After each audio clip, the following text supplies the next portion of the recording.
Turabaramukije turasubiye no kubaha ikaze mu makuru tubashikiriza ku rubuga rwa televiziyo Renaissance aya namakuru mu Kirundi mugiye gukurikira abantu batatu nibo bamenyekanye ko bagandaguwe muri iyi ndwi iheze abagerenga 200 barahagarikwa bidakurikije amategeko nkuko tubisanga mu cegeranyo cishirahamwe SOS Torture gisohoka ukindwi itashe ico cegeranyo kikaba ari ico kuwa 2025 ntwarante gushika kuwa mbere ndamukiza 2017 kubwo mushingwamanza Arambere Nigarura ajeje kumenyesha amakuru muri SOS Torture ngo birababaje kubona abakora ayo mabi baguma bidegemvya vyitwa ko hari inzego z'ubutungane akanamenyesha yuko abakora ayo mabi ari inzego za leta zijeje umutekano hamwe n'umugwi w'iterabwoba imbonera kure za CNDD FDD abo bose bakaba bidegemvya badahanwa kurikira umushingwamanza Arambere Nigarura.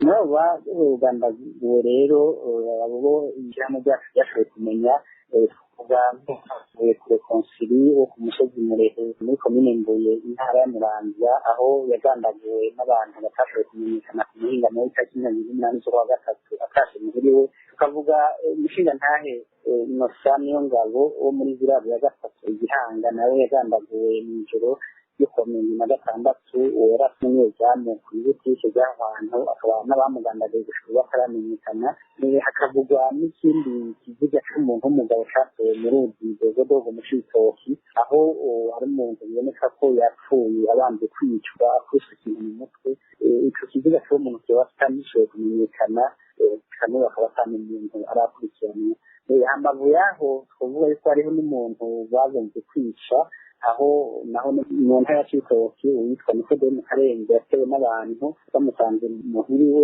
muri komine Ntanda intara ya Komana yakize yarakomeretse ipolisi cyabashamiriye ko ndabe gufatanya umuntu yitwa Gustave mu babikeka ko ubwo busha mu bahagaritswe rero gukunda yuzuye n'abantu barenga 19 abakaba babwiyemo cyane cyane mu migambi itagira urimo n'ubutegetsi aho navuga ari umugambi FNL aho dusanga hafashwe abatari bake barenga 8 muri abo navuga Fedina Mbihandi na Jakire Imana abana muri komine Cibitoki bafashwe itariki 26 z'ukwa gatatu no babwira n'uwitwa n'abitwa Deho Nendera wo muri komine Gisuru witwa Bayisimasho Gisuru witwa Didasi Bishikiri atanka hagisigaye n'uwitwa Serize Gucumi abo nabo bakaba bahagaritswe muri komine Gisuru y'intara ya Ruyigi bakabagiza yuko bari mu nama idahuje n'amategeko hambavu yaho novuga abandi bantu batandatu bo mu mugambi SNDD banyange Marena bahagaritswe muri komine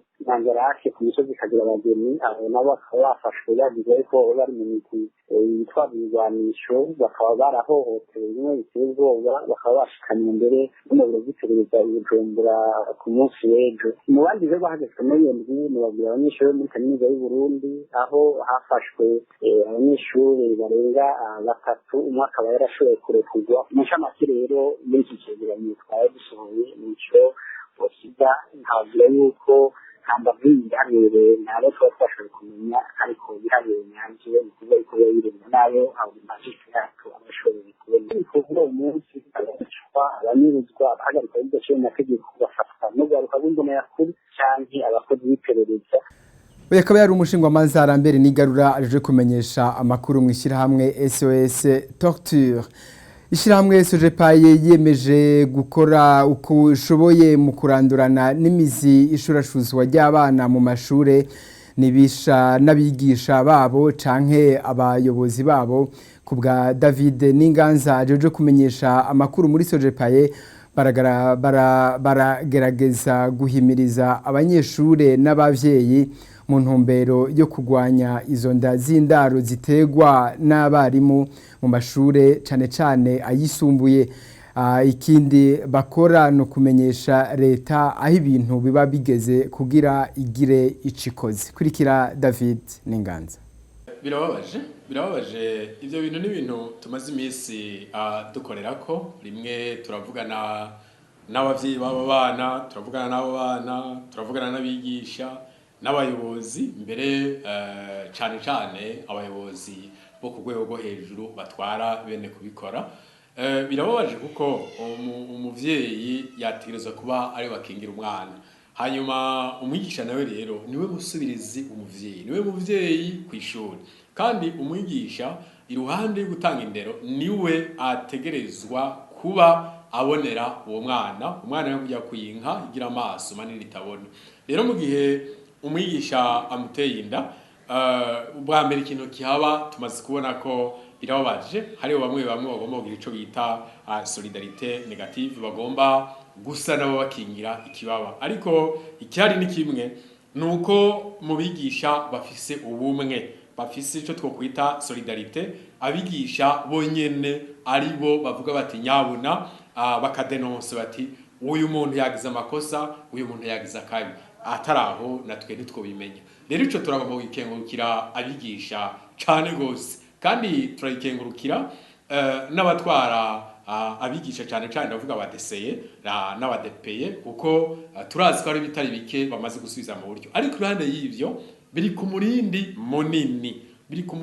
munini ku buryo hakwiye inyigisho zihambaye no kwita kozeri morale mu barezi, mu bigisha, ku buryo umwe wese wamwibutsa icari. Aha rero iyo turiko turavuga ibi, turazi ko umwigisha aba yararose indero ikwiye kw'ishuri, aba yaratahuye ko ari we agiye kwitwa kirumara mu bushikiranganji kw'ishuri agiye gukorako, ari agiye kuba ijisho ry'umuvyeyi, ari we agiye kugira umwana ico azoba. Rero mu gihe uwo mwigisha atawumusanze ku kivi ngo amubwire ati nyabuna bigenze uko, birahise bikamugora. Rero aha twagomba kugira ko duhamagarira ubushikiranganji bw'indero ko vy'ukuri turazi ko ari kibazo kiburaje ishinga, turazi ko bwabwa amafasha ingingo, cane twinjire mu yindi phase ya protection ya prevention. Mbega vyoreka kuba gute?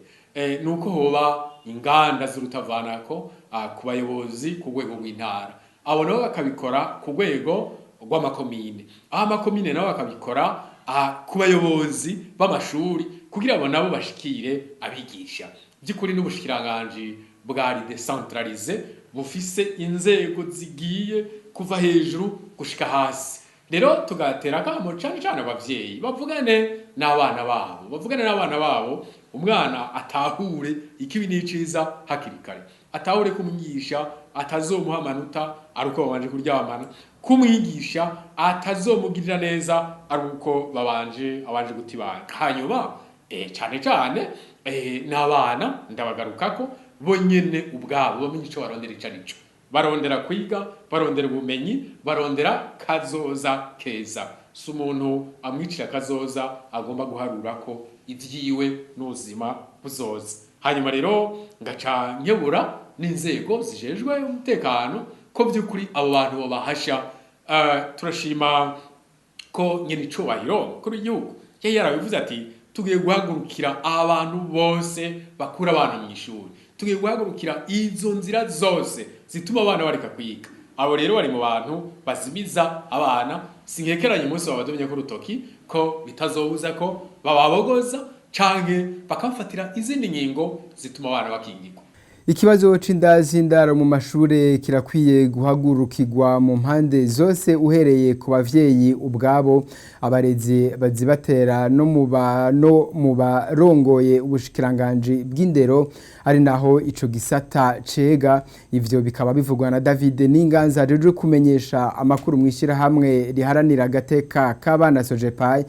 Ku bwa David Ninganza, abo bigisha batera bushurashuzi abanyeshure bigisha bakwiye inyigisho kuko basa n'abatazi ivyo bajejwe, ko ari bo jisho ry'abavyeyi ku masomero.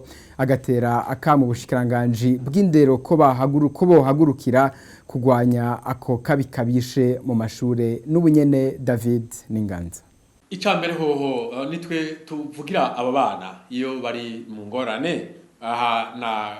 Iyo cane abo bantu baba bafise igitinyiro aho babaye, kenshi na kenshi ntawubahuka.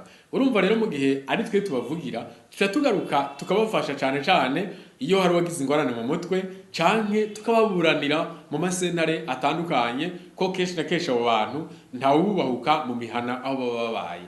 Hanyuma kiri naco nuko dushima ko dukorana neza n'ubushikiranganji, ivyo turaheze tukabishikiriza abategetsi ku nzego zitandukanye mu bushikiranganji, nabo bakabona gufata ingingo kumbure mu gihe batabibwiwe n'abategezwa kubivuga. Hanyuma iruhande y'ivyo turafise mu yandi maproje, mu yindi migambi, aho dusanga duhamagarira abanyeshuri, abavyeyi kubahimiriza kugira ngo bavugane ku kibazo kijanye n'irondoka, la responsabilité, la reproduction responsable.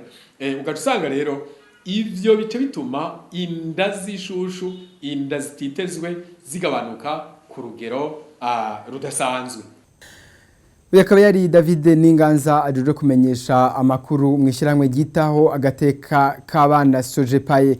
Imbere yuko turangiza aya makuru ishyirahamwe ryunguruza abantu n'ibintu n'indege ryo mu gihugu kibanyi c'u Rwanda, Rwandair, ryaratanguye kugira ingendo mu gihugu c'Ubuhinde kuva kuri uyu wa mbere igenekerezo rya 3 kwezi kwa 4 2017, inyuma y'izindi ngendo iryo shyirahamwe ryari risanzwe rigira mu bihugu vya Afrika.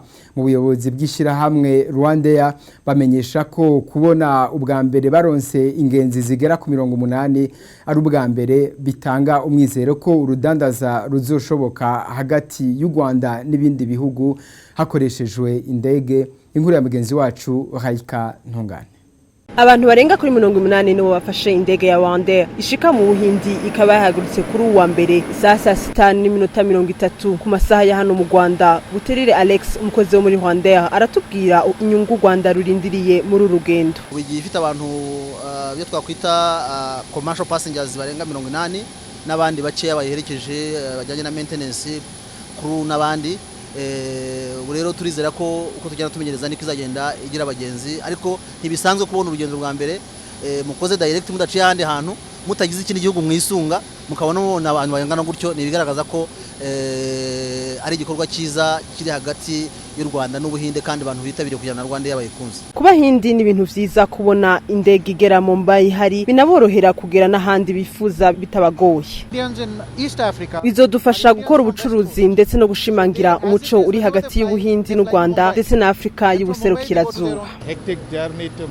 Kuba tubonye indege igera Mumbai dahagaze biratworohera no kugera i Burayi, Dubai, Doha. Turashimye cyane ico gikorwa kuko mbere twakoresha amasaha 18 ariko ubu akaba yagabanyijwe akaba ari amasaha 7. Rwandair kabiteganya kuzotangwa no gushika iharare mu gihugu ca Zimbabwe.